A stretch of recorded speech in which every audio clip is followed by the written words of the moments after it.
Bismillahirrahmanirrahim. Assalamualaikum warahmatullahi wabarakatuh. Selamat petang kepada semua rakan serta follower di page FTR Bidadari Solution. Okey, apa khabar anda semua hari ini? Soleha doakan agar semuanya dalam keadaan sihat walafiat, sentiasa diberikan kemudahan dan juga kelancaran dalam setiap urusan yang kalian lakukan. InsyaAllah dipermudahkan oleh Allah Subhanahu Wa Taala, insyaAllah. Okey, hari ini merupakan sharing ilmu daripada Solehah tajuk yang ke-71 pada sesi tahun 2021 ni. Alhamdulillah.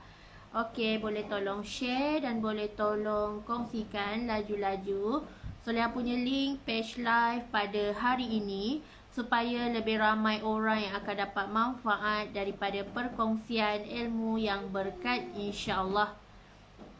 Okay, thank you yang bersama dengan live pada petang ini.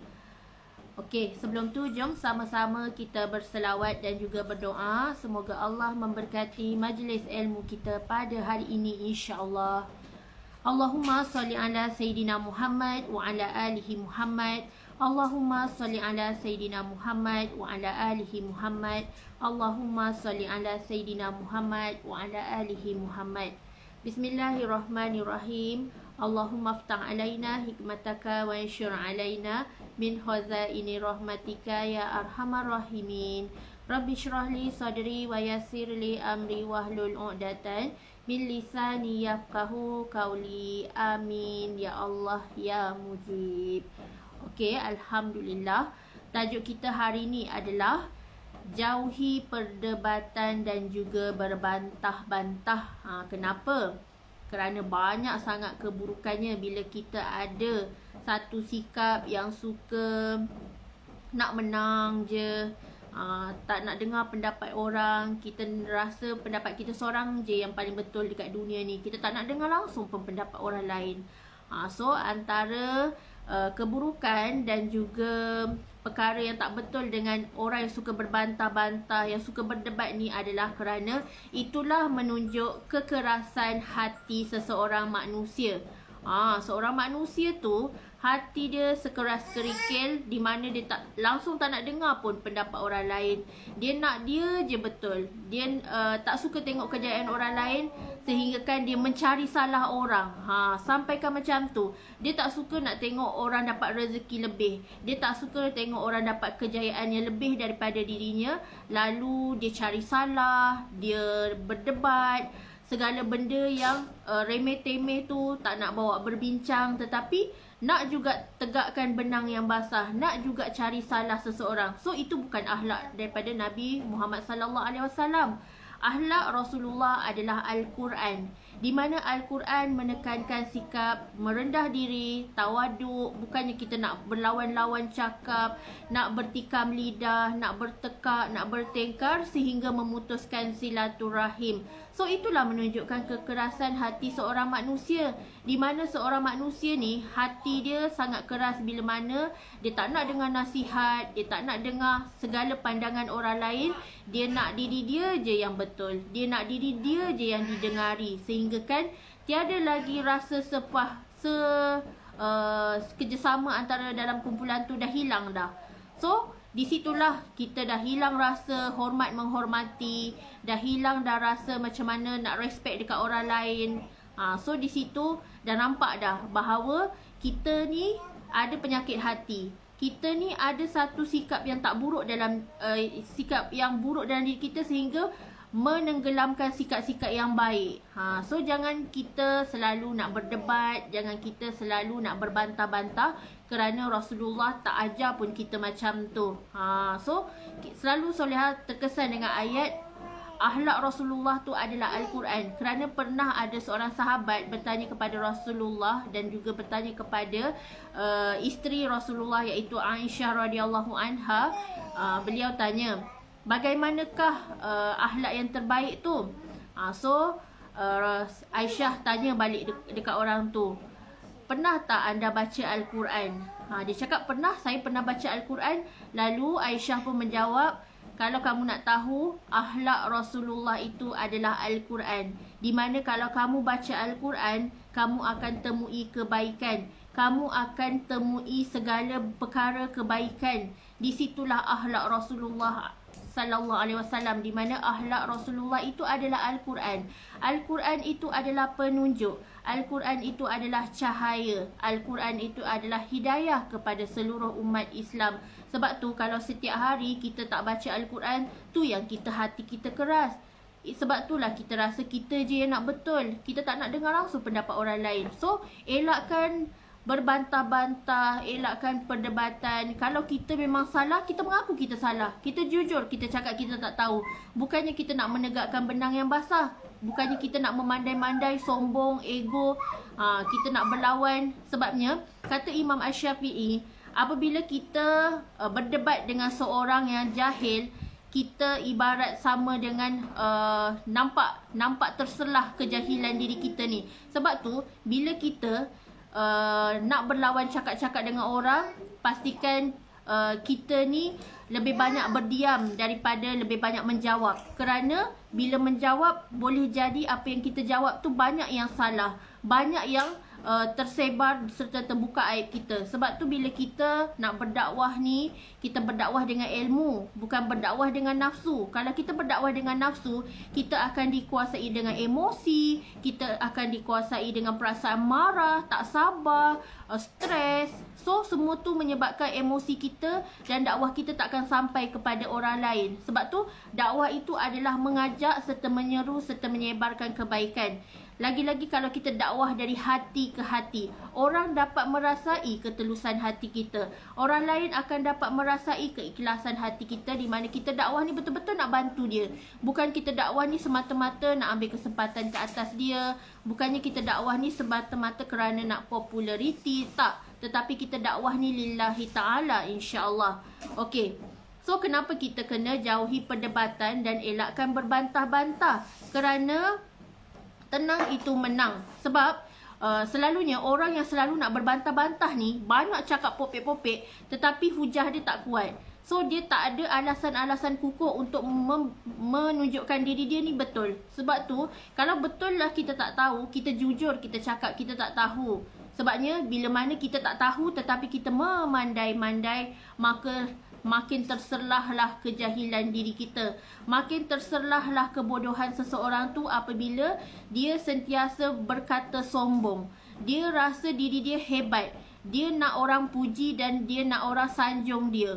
So dekat sini, itulah antara keburukan bila kita selalu nak berdebat, kita selalu nak menangkan.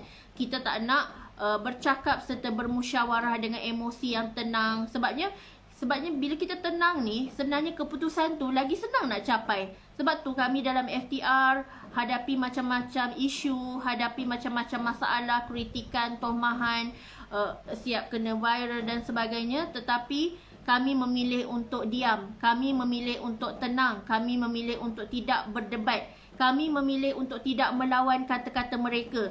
Sebab semakin kita melawan, itulah menunjukkan kelemahan diri kita dan selemah-lemah iman kita. Kerana kalau kita bercakap mengikut hawa nafsu, emosi, marah, maka kita takkan jumpa solusi, tetapi akan menjadi kepada kehancuran. Tetapi andai kita buat keputusan tu mengikut akal yang tenang, fikiran yang lapang, berserah kepada Allah Subhanahu Wa Taala, kita diam, kita cari solusi, kita bertindak, hantar semakan kepada mufti. So alhamdulillah, semua benda ni Allah dah atur yang terbaik kepada diri kita. Sebab tu setiap kali ujian, insya-Allah ujian ni sebenarnya mematangkan diri kita. Ujian ni adalah mematangkan diri kita, insya-Allah. Sebab tu anak-anak kacau pula. Sebab tu kalau kita tak pasti, jangan kita kongsi. Sama juga dengan WhatsApp ke apa-apa informasi yang kita dapat. Kalau kita tak pasti sesuatu info tu, sesuatu berita tu sahih ke tak, so kita cek dahulu. Jangan kita main sebar-sebarkan, sebab boleh jadi kepada fitnah alam cyber.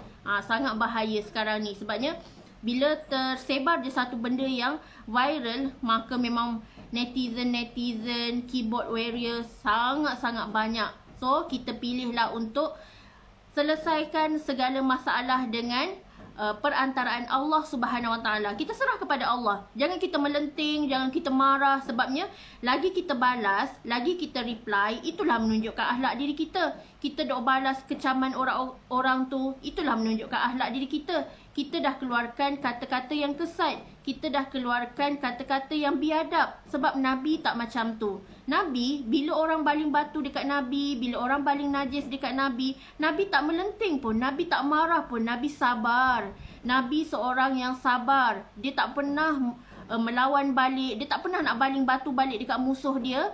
Tetapi Nabi siap doakan. Nabi siap doakan kepada semua kaum musyrikin Mekah yang bermusuhan dengan dirinya, yang benci dirinya. Nabi doakan agar mereka mendapat hidayah daripada Allah Subhanahu Wa Taala. Itulah sifat mulia Rasulullah sallallahu alaihi wasallam.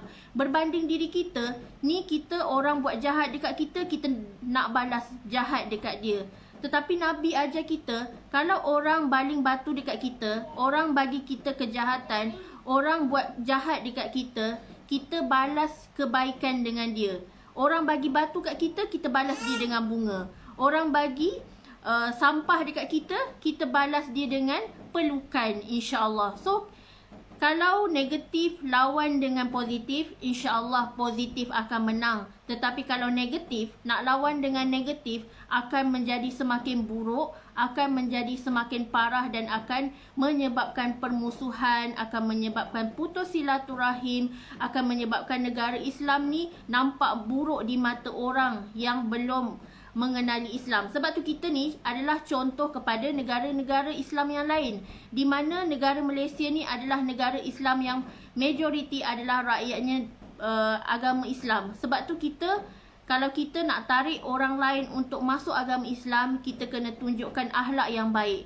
Kalau kita sendiri tak tunjukkan akhlak yang baik, kita selalu nak bergaduh, selalu nak berdebat, selalu nak mencari salah orang, so kitalah orang yang rugi.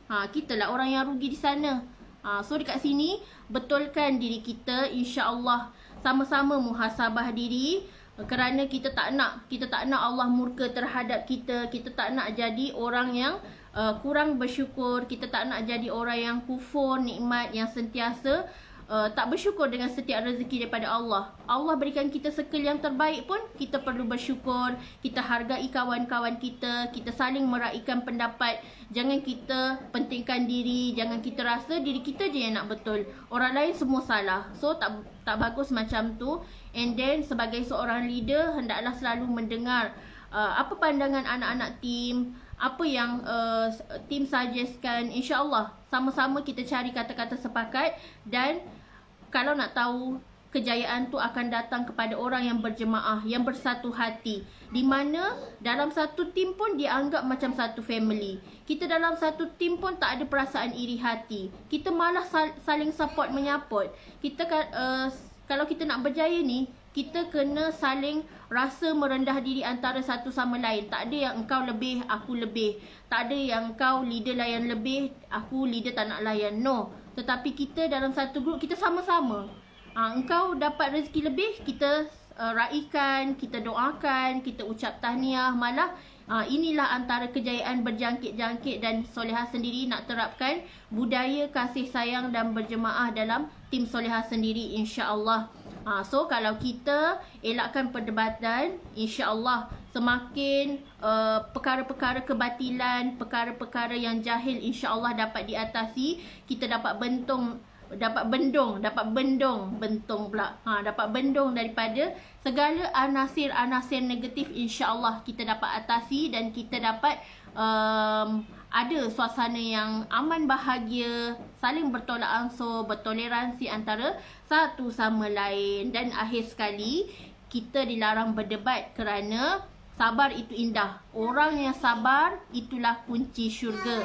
Dan Allah memberikan pahala sabar kepada orang yang selalu reda, pasrah dengan ujian Allah, tak komplain, tak ada nak orang kata tak bersyukur, banyak berbunyi daripada banyak bersyukur. So kita kena banyak berdiam dan banyak merenung diri sebenarnya. Kalau Allah berikan kita ujian tu, adalah sebab untuk mencuci kafarah dosa kita yang lalu. Kadang-kadang kita tak sedar kan.